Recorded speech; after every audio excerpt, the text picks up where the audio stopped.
Hey guys, welcome back. So today we're going to be talking about characteristics of functions and graphs. If you are following along in your textbook, which I strongly encourage you to do so, we are working in lessons 1.2 today. Identifying the key features of a graph or table involves interpreting the numbers through visual or mathematical means. Many key features can be identified by reading the values or examining a graph. All right, identifying the maximum or minimum. So that's exactly what it sounds like. The maximum is the highest point and the minimum is the lowest point. All right, begin by identifying the maximum and minimum values of the graph. The maximum is the greatest value of the function within the given domain. So if you look at the graph, you can see that if you kind of trace this with your pencil, you can see that the highest point is here. And then that would be the maximum. And if you continue to trace, you can see that the lowest point is here. That would be your minimum. So your maximum and minimum can easily be located. All right, this is the point of the graph where the y-coordinate would be the greatest. Notice that the graph means its highest point when y equals 1. So here's my y value of 1. And you can see that that is the highest point on the graph. For the x-coordinate at this point, find the x-coordinate of this point and use it to identify the maximum of the function.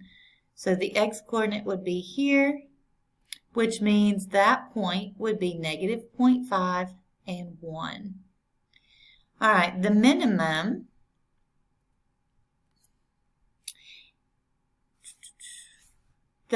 is the lowest value of the function within the given domain. This is the point on the graph where the y-coordinate would be the lowest. Notice that the graph dips to the lowest point when y equals negative 1. Find the x-coordinate at this point and use it to identify the minimum value of the function.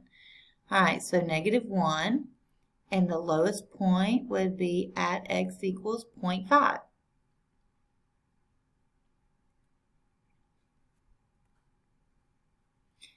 All right, so the maximum again, the maximum was at negative 0.5 and 1, negative 0.5 and 1, and the minimum is at 0.5 and negative 1.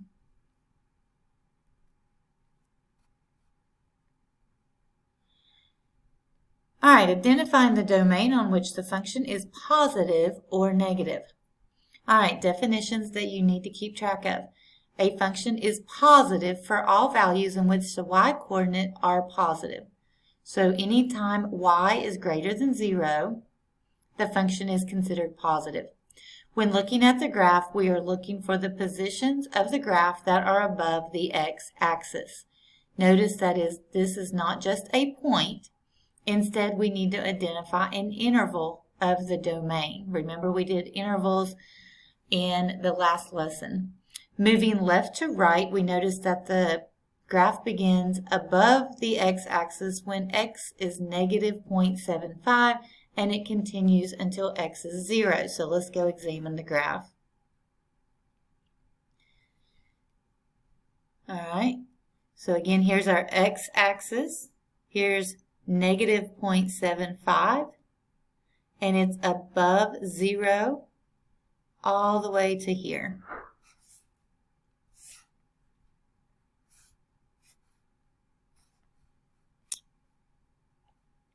A function is negative for all values which the y-coordinates are negative or below 0. When looking at the graph, we are looking for the positions of the graph that are below 0 or below the x-axis. Moving left to right, we notice that the graph begins below the x-axis at 0 and ends at 0.75. And again, we'll go up and look at the graph. I hate that we have to scroll up and down, but that's kind of how this book works. Okay, so if we start at 0, we are below the x-axis at all of these points. Since these go by 0.25, that would make this 0.75.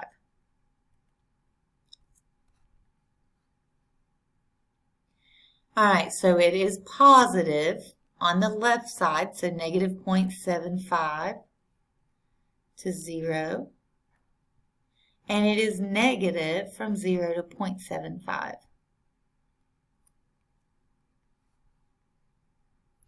You can determine whether a graph or table is increasing by reading the values or by looking at the average rate of change between the points.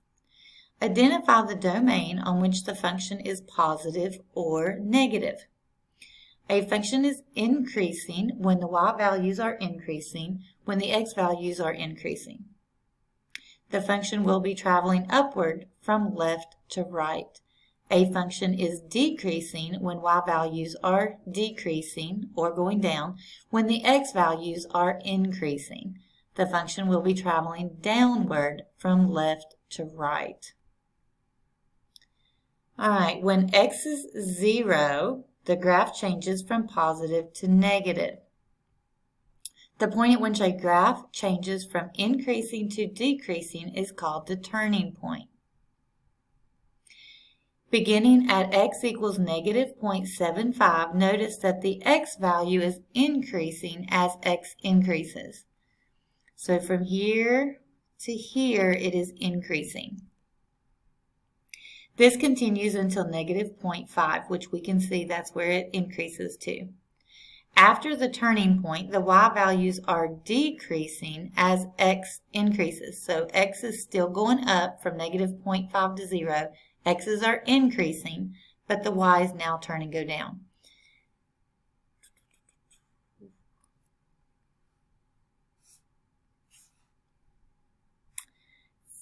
First turning point and second turning point. So what we have to do is locate the turning points. So the turning points, again, are your maximum and your minimums in this case. So we already located those.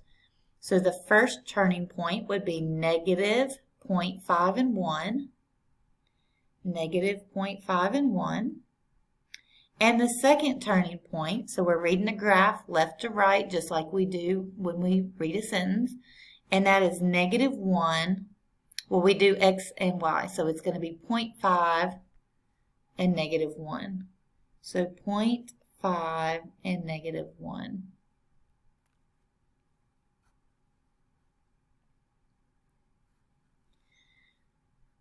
All right, and the next thing says use the above graph to identify the y values. The y value increases as the x value increases from x equals 0.5 until the graph ends at x equals what?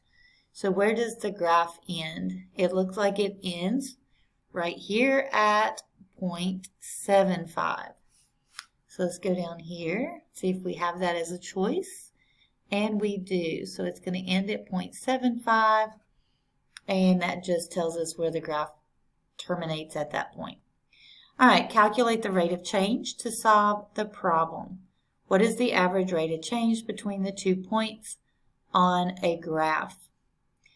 An ordered pair has the x on the left and the y on the right. So any ordered pair is written XY. So you should have seen this in previous classes. To find the average rate of change between 2 points, you divide the difference of the y values by the difference of the x values. So you can see they give you the formula right there. So y1 minus y2 divided by x1 minus x2. We always did it the other way, y2 minus y1 over x2 minus x1. You're going to get the same result, the same answer, as long as you take the first point, make sure your x and y is the same. Like if this is my first point, make sure those are both 1s. And if this is your second point, make sure these are 2s. That just represents which point you're identifying from. And then you simplify that and you get your answer. So let's start by taking the difference of y's. So we're going to have negative 5 minus 20. And we're going to divide that by 3 minus 12. So you can see they did that right here. They just took the numbers from these ordered pairs and substituted those in. And then what do you get when you do that? Negative 5 minus 20 is negative 25. 3 minus 12 is negative 9. 2 negatives make a positive, so they may have changed that to 25 over 9. Oh, they actually did the math for us. So negative 25 over 9 becomes positive because two negatives make a positive. All right, so again, this is characteristics of functions and graphs, and make sure you have this formula. You will need to be able to calculate an average rate of change in future problems. If you have any questions, again, always feel free to contact me and ask me, and I'll be happy to help you.